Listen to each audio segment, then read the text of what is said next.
Nagbabalik po ang News at 1. Sa 2015, formal lang nagtapos. Idinaos na palaro ngayong taon, binansagang Best Palaro Ever. Ang detalye sa ulat ni Irene Stephanie Lopez ng PIA Davao. Kaakibat ng puspusang paghahanda at masinsinang pag-organisa sa lahat ng kakailanganin sa Palarong Pambansa 2015, natapos na rin ang tinatanyagang Best Palaro Ever. Isang hindi malilimutang closing program ang inihanda para sa nasabing palatuntunan. Kaugnay nito, isang camaraderie champions for peace walk at ang kahanga-hangang sky Philippine Air Force ang napamangha sa mga manunood at paggawad ng iba't balak.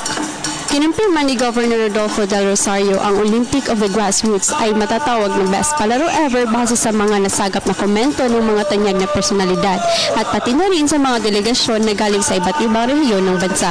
Every region is having their own celebration, their way of saying thank you to our province of Davao del Norte and Tagum City as well. Pinarangalan din ang top 3 ng gold medalist earners sa regular sports, pinangunanahan ng National Capital Region Athletic Association gold medals. Sinundan nito ng Southern Tagalog Calabar Zone o STCAA na may 51 gold medals.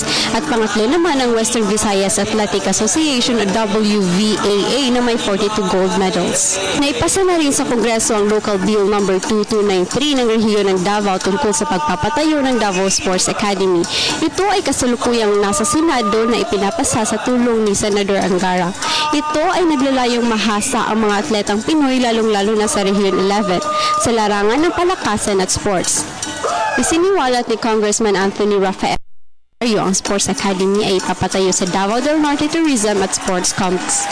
We are now just waiting for them to bring the bill to plenary for final approval sa Senado. As of the moment, the last time kami nag-usap ni Senator Angara, I was informed that they're already doing the rounds, talking to the different senators who are willing to support our local bill. Para sa Telebisyon ng Bayan, Irene Stephanie Lopez, Philippine Information Agency, Davao.